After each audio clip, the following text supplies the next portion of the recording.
I'm Chris, And I'm Jesse. and this is Raw and Real Podcast. We are professional photographer and videographers. And we'll be talking about everything photo and video and everything you need to know.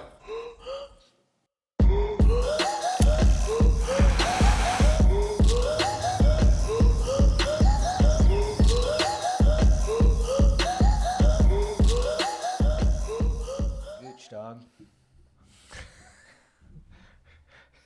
Gucci dog. Sick. All right, well, welcome to another podcast. Welcome.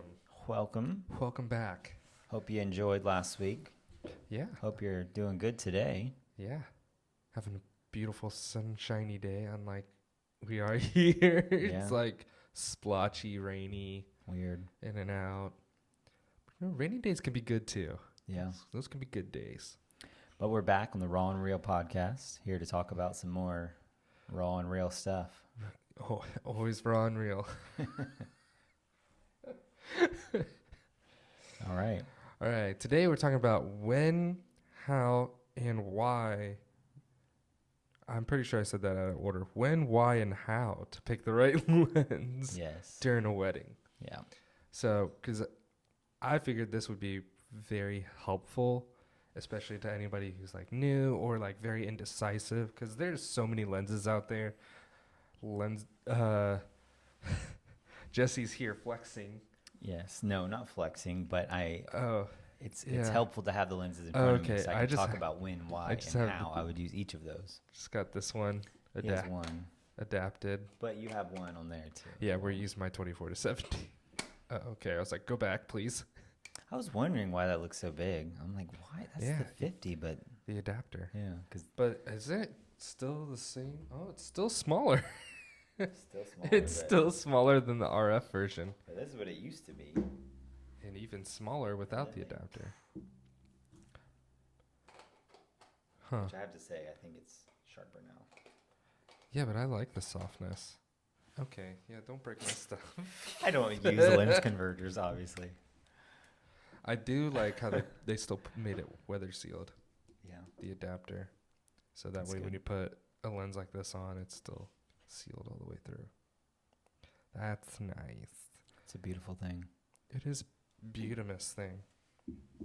Anyways. All right. Well, yeah. So So it's a tricky thing trying to figure out which lenses, especially with video, because you can't change. You can change throughout the moment. wedding day, but let's say for the ceremony, yeah, you can't change in the middle of the ceremony you're stuck. because you have to stay recording unless you have 3-4 cameras rolling.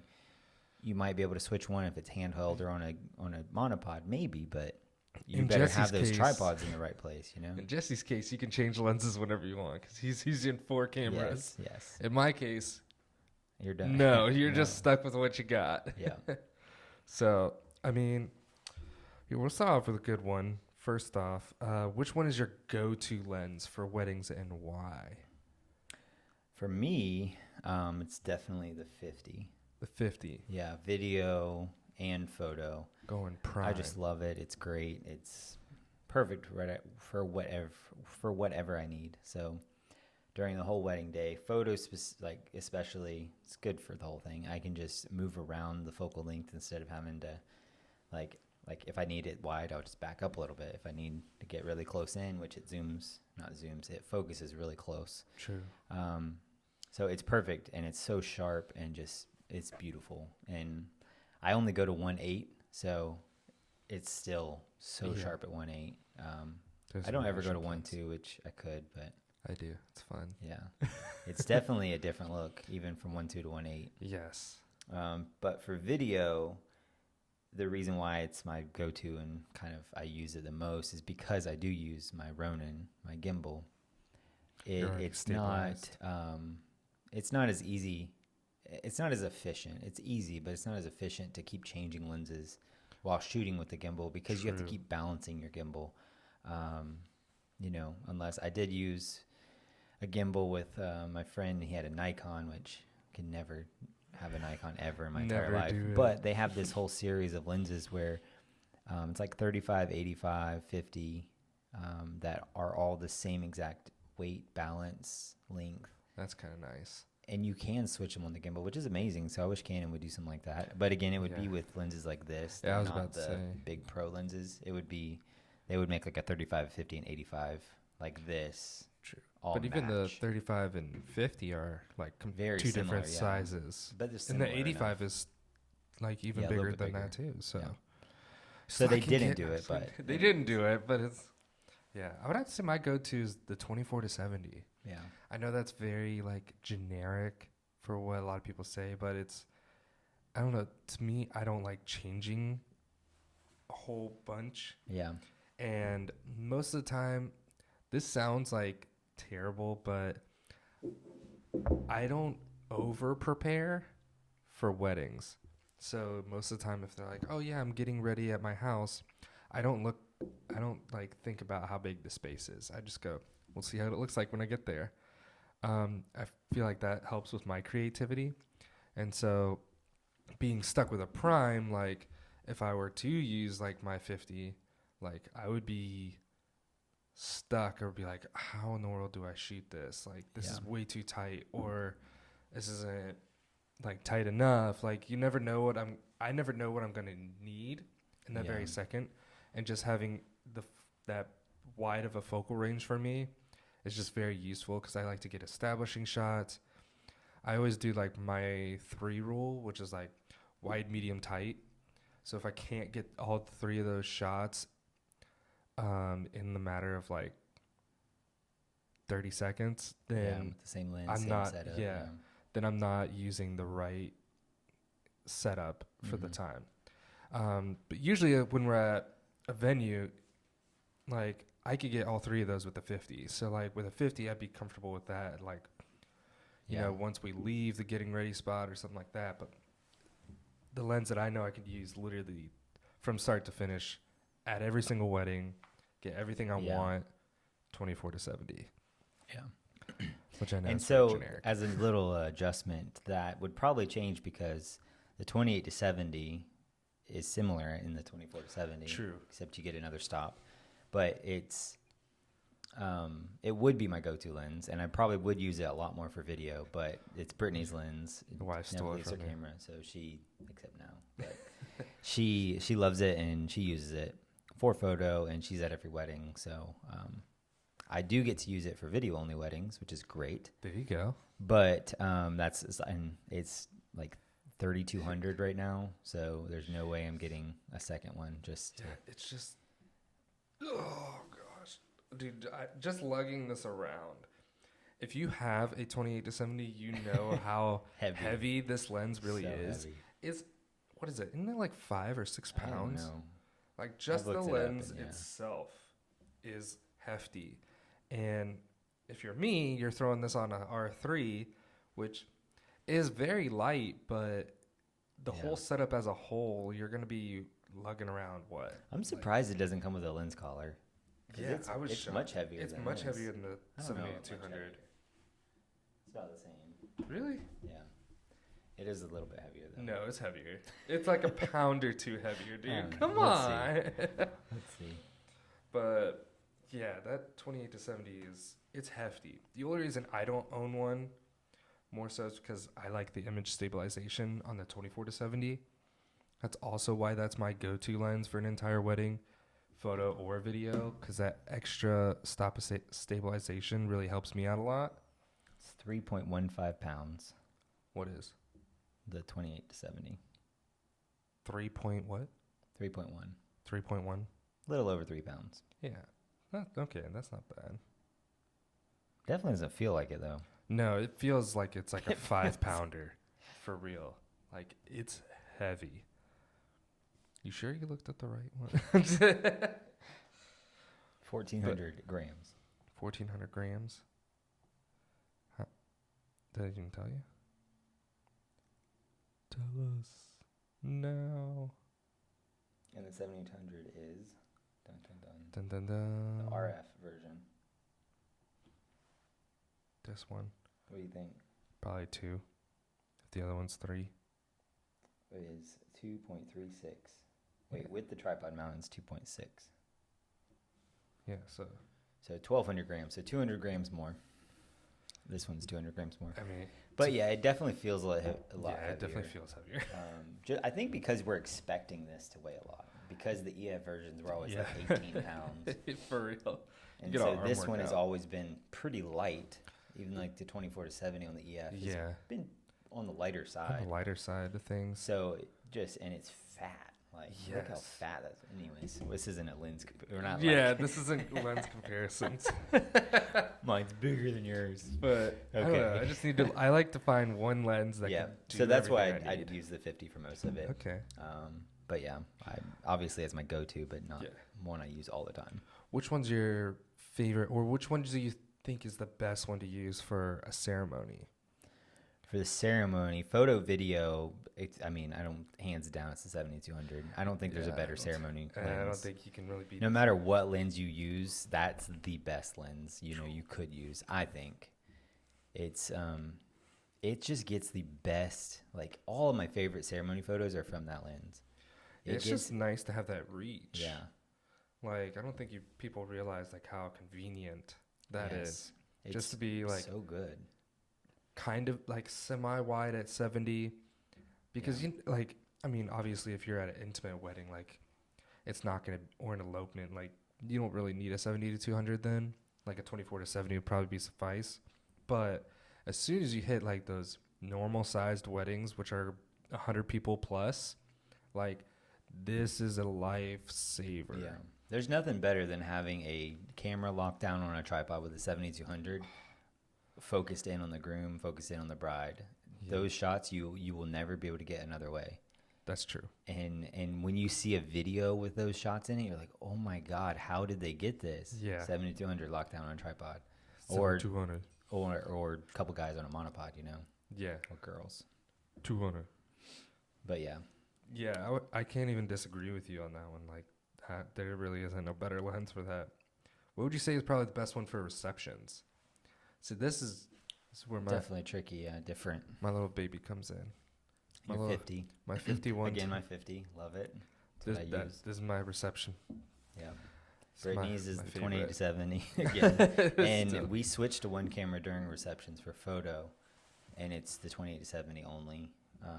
For video, Yeah. though, I still have the R5 and the 50 stay on the gimbal the whole event. I think because receptions just get so dark. yeah, Like, that's where the most light changes, and you really have to like either bump your ISO or drop your aperture. yeah, That's usually when I'm shooting at 1.2, and then my ISO usually jumps all the way up to 3200. yeah. So So I do love using the 15 to 35 during Yeah. receptions, but again, it gets for video. I have to bump up another stop to 2.8, and Yeah. it's you lose a little bit of that light. yeah. So That- I usually find it actually focuses way better than the 50 though. The 50 is Oh, really? That's its one downfall is its focusing. Really? It's good, but it's very loud and more of a Oh. So this one's not the quietest thing ever, but I'm never using that audio.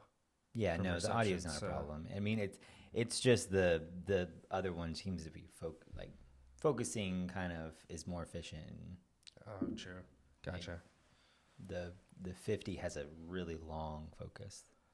Like Oh, through, so I it just guess. like just goes all the way Yeah. in and all the way back out. Yeah, Well, so- 1.2, yeah. Yeah, so if it focuses on the background, it takes a lot longer to focus True. in the foreground than on the 15 to 35. That's very true.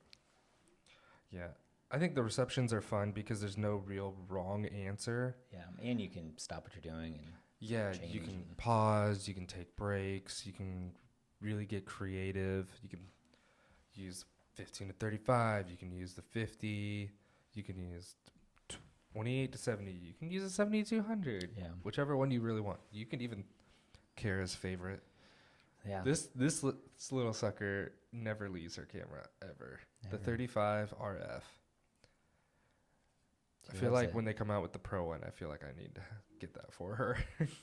Like, I bought this lens just to kind of have like a secondary lens to the 24 to 70. And then as soon as I got this 50, I never touched this Never. again. I like Yeah. just don't, I don't know. I mean, you see, I don't even have it as part of my Yeah, it's Like, not even way in the back here. You threw it in the back. The 'Cause I outcast. don't use it. I don't know why, but I can't use it. Yeah, Carrie uses the mess out of that And I thing. love 35. I've definitely Yeah. 35 will be one of my go-to lenses Yeah, I just once it feel comes like out. I don't know. That one's just very. It doesn't add to what I want. So it's still a great lens. Like I Yeah. said, my wife uses the living tar out of that thing. So like you can get great work. Her work is phenomenal. Yeah. Some of the shots, I'm like, you use that one? Yeah. Well, I don't know why I question because you're not using anything else. But Yeah. and then lastly, we'll wrap this up with what do you think is the best lens for a sparkler exit? We'll go through different exits, but like sparkler seems to be like the absolute go-to for weddings. Yeah. 90% of weddings, I feel like, do a sparkler exit. Yeah. I would say, I mean, the 51 2 is mine that I use. I would prefer 35, like 1.4, 1.2, Yeah. if it was available. It's not available. Once it is available, that's the go-to. But like if you have EF or DSLRs, then the 35 1.4, I think would be the best one, just because you can get more wide. Yeah. Also gets really low. I use a video light for sparklers now, which Okay. I didn't have to on Saturday's wedding, which was nice. But I typically have a video light mounted on my camera, and it's able to, I don't know, take place of the flash. So we don't have to Yeah. use flash. That's not interrupting the video, but also it's not like misfiring or not firing, not recharging fast enough, recycling. So the I'm able to use pretty much anything I want. But Nice. you Jeez. use 24. Honestly, I use my 24 to 70 because I feel like 50 is too tight for video. For photos, I don't mind because I'm usually shooting more landscape Yeah. style. So when I feel like you have this cut out and the couple's in the middle, like I feel like it works great, and then I'm just gonna back up a little bit farther. As opposed to video, it's one solid motion the whole time, and I would like the extra like stabilization. So the 24 to 70 gives me that. Yeah. Yeah, and the R3 is really good in low light, so I have that to help compensate for the amount of light that I'm losing from this one. But So just to kind of wrap it up, I think I'll give my recommendations just for like a simple photo kit and a simple video kit. yeah, So for a simple photo kit, if you're going down, if you're more in the pro level where you can afford these lenses, then you probably already will know which lenses to bring. So just starting out, like let's say you have an EOS R and that's your camera. The lenses that you could look into getting is this setup, like this series. You get the 35, the 50, the 85. You can have all of those for probably under $1,000 if you find them used, maybe $1,500. yeah, And then the 24 to 105 f4 is really that's a solid, really lens. solid lens, where you could just use that one lens for everything. They actually sell it in kits. Yeah, That is actually a lens that I've looked at editing several times, just as an extra video lens. yeah, that's one that I want to pick up as Yeah. an extra video lens for ceremonies. And then if you can splurge and you have the money and it's just you taking photos, 28 to 70 could be your end all lens. Pretty much. It could be the only lens you own, and you'll be able to get everything you need. The next step would be a 7200 is kind of the next necessity. And then for video, I would say the 24 to 70 is a perfect start. And they even have the 24 to 105, like I said, f4 would be your everything. And that lens is only, I think, 1100 refurbished, which is a great price for a everything lens. Yeah, for So 24 to 70 is be all like 2200 or something, right? yeah, it's 23. Which is great because it's stabilized and you get that extra Stabilized, stop. extra stop of light. I think the 24 to 105 is The bokeh is really nice on it. yeah. But I would say if you're, I don't know, I guess we have different kits. Yeah. Because I would say if you're starting out photo, you're on a tighter budget, I think you can go 35, 85. And skip the 50. like, I would skip the 50, Yeah. honestly. Because Yeah, you it's can only just if crop you- in with the yeah. 35 if you really want that look. And then when you need the reach during the ceremony, you throw on the 85. Yeah, it's true. I say that's because that's what my wife uses. Yeah. She's not a beginner in any way, shape, or form, and she loves that combo. She has that on a R6 and a R, and she crushes it. I think that's just a really inexpensive way. If you were doing video and you were trying to go as budget friendly as possible, it's not going to sound as budget friendly, but I would go R6 with the 105, 24 to 105 combo kit. Yeah, that's a kit you can buy. Yeah, that's a kit you can Save buy. a I think couple it's like $2,800, which is unreal because like I think that's a little more is than that. is it more than that? Yeah, that's for the kit version. Oh, that's the cheaper kit one, right? Yeah, that's for like this The version. one. So the It's like the F6. oh, then it's 32 F7 then. one. Yeah. Yeah. So 3,200.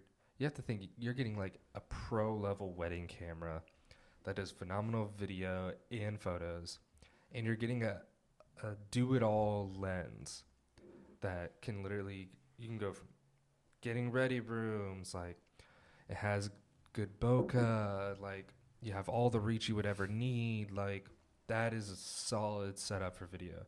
If you do have the money to splurge, to me, if you're going video, gosh, I'm biased with my R3, but I would say either R5, R3, and lenses would be either the 24 to 70 and the 70-200 if you're just looking for two lenses, and then throw a prime in the mix, like the 50 1.2.